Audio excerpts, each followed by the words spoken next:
Well, it's going to be primarily Gloria, and a very good morning from New York to you. I'm going to focus on Ukraine, unsurprisingly, and talk of solidarity with President Zelensky, with the Ukrainian government and the Ukrainian people.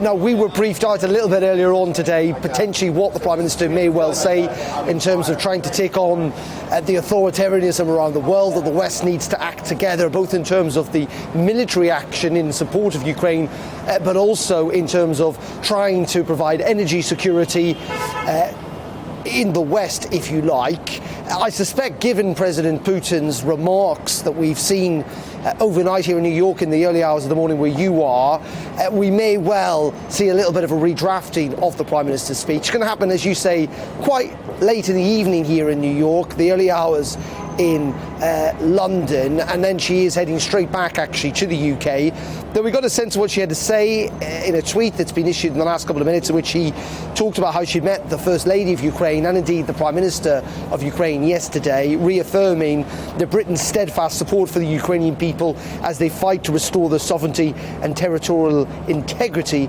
I will always stand with Ukraine, and I suspect that will be the message, in many ways the visual message, of the bilateral meeting that we're likely to see a little later on today between the US President Joe Biden and Liz Truss on the fringes here at the United Nations. Ukraine and support for Ukraine will dominate, but it will be about sending that message of solidarity from the West to Russia on the day clearly deliberately chosen by Vladimir Putin to make that speech. Not just Liz Truss, who's speaking at the United Nations today, but also, unsurprisingly, Joe Biden. He's due to address world leaders in just a couple of hours' time. What about the solidarity, however, Darren, on economic matters, bearing in mind these tweets and what appears to be a huge gulf between Liz Truss and Joe Biden?